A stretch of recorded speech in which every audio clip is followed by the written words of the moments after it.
Hello, once again, I am Eric Reed, personal transportation consultant at Dwayne Lane Skagit Ford, here in lovely Burlington, Washington. Today I'm coming to you from the cab of a Ford F-150, here to talk to you a bit more about how to be a better customer. I'm saying this because how many people don't understand really what they're doing and not doing in a car. So, we already talked about the importance of finding the right salesman, getting the right person to do what you need to do in the dealership. And that's great. Let's say we've accomplished this. You have found your salesman, the person who will actually get you the vehicle you want in an orderly fashion. So, what's next? What's the next step? Do you dive straight into the vehicles? You could, but you're skipping over steps if you do that. Most important thing is, as the customer, after you have found the salesman, is someone that you trust. And of course, they can earn it, build it up, or lose it as the time goes on. The next step you should do as a customer is sit down with them and explain what your needs are in the vehicle. What are you planning to use it for? What's brought you to look for a new vehicle in the first place? What is your dominant buying motive? And dominant buying motive is what is the main reason. Everyone has, no matter what else they want in the car, everyone has a main reason, one big ticket item that determines why you're buying the car. You may be looking for trucks, but if your dominant buying motive for a truck, like this Ford F-150, is to pull your horse trailer that has 6 horses in it, this F-150 will not be the best vehicle for you. And the salesperson should know that. They will go, okay, let's get you what you need, not just what you want. There's the hierarchy of desires. There is what you need, what you want, what you'd like. Notice how what you want and what you'd like are two different things. Wants are things that you are actively asking for. Likes are the things that you wouldn't mind. It wouldn't hurt if they're there, but it doesn't matter one way or the other. Maybe you'd like a backup camera, but it's not that important. Maybe you want that sunroof, and you really want to try to get one with it, but what you need is something with a 6-foot bed. Things like that. So figure out what your main purpose is. Understand, this is what I need my new vehicle for. Whether it's new or used, doesn't matter. You have a reason. This will allow the salesperson who knows their inventory far better than the average person walking on the lot.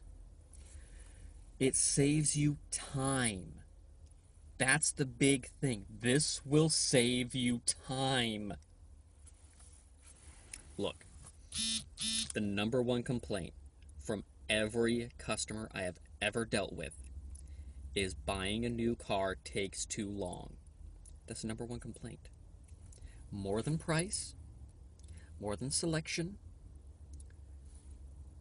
The number one is it takes too long.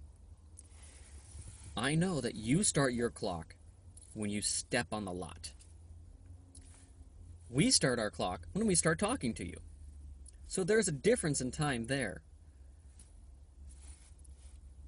We want you to be as informed as possible, and we only have a short time to do that. Half of our time is getting you to trust us. What we need to do is, once we earn that trust, earn the right to your business, is get to the heart of the point quickly. We need to find that dominant buying motive. We need to determine what is most important to you. There are 6 things that everyone wants in their vehicle: safety, dependability, comfort, style, economy, and performance. These 6 things everyone wants in the vehicle. One of them is going to be the most important. Tell your salesperson what the most important thing of those 6 are. Again, safety, reliability, performance, style, comfort. I lost the last one. I'm sorry. I lost where I was. Rewind the video. I'll stop looking like an idiot. Tell them what's most important. And don't just assume that they know what you mean when you say it. For example, say I want an economic car. I want economy. I want to make sure my car has the best economy I can get out of it. And then you tell them what you mean by economy. Don't leave it up to the salesperson. Because what they may think economy means, fuel mileage. That's where we go, first of all. It has great fuel economy. That may not be it. To you, fuel economy is just a part of it. You're also talking about how much is it going to cost when something breaks, because something will break. You may be talking about how much will it cost to get new tires. You could be talking about any other maintenance feature. How much will those cost? What are the warranties on it, and why are the warranties that way? These are all things that the salesperson may not be thinking of, but are questions that you have. You, as a customer, have a right to answers. But we can't answer the questions unless you ask them, or unless you tell us these are things that are at the top of your mind. The more you help us, the more we can help you become the customer that is happy, satisfied, and driving away in the perfect vehicle for their situation. And that situation will be different. As a salesperson, there are things that I cannot change. I cannot change your finances. I cannot change the product. And I can change what product I'm showing you, but I cannot change on that specific vehicle what's in it and what isn't. But I can change how I treat you. And the easier it is for me to treat you well is if I can get the answers quickly and honestly. So we're in this as a team. Me as a salesperson, you as the customer. You want a vehicle. That's why you've come onto a car lot. I want to sell you a vehicle. That's why I work at a car lot. The inherent distrust is what we're trying to overcome, and I'm trying to help you understand a quicker way to get to what you want. The second biggest complaint I hear, aside from it takes too long, is that the salesman didn't listen to my needs.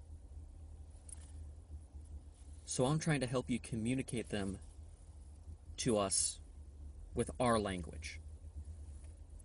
Find your dominant buying motive. Find your big needs. What is your driving force for getting this vehicle? And then tell us. Once you tell us, if we ignore that, we have no business selling you a car, and you need a new salesperson. As much as it sucks, you can start over at one, but once you find that person's not listening to you, you're not going to get the car you want. Now, that doesn't mean we can't give you the car you want if you're not willing to pay for it. We're going to have some give and take here. If you want a fully loaded F-150, backup camera, blind spot monitoring, spotlights on the side view mirrors, if you want a step in the tailgate, if you want the auto shift, the adaptive cruise control, the park assist, all of that for under 30 grand, I can't do that. But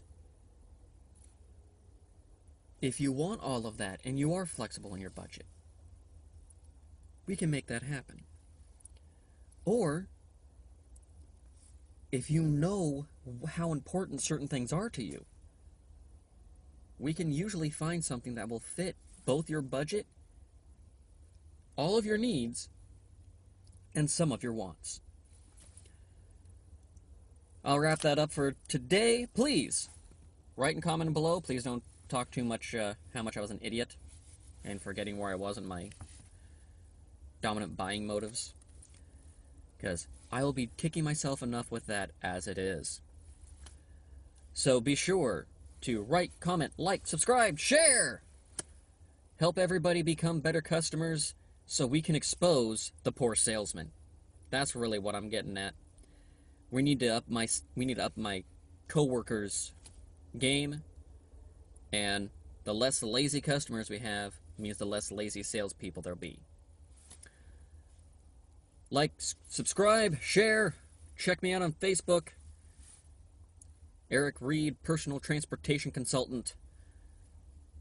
And I will talk to you soon.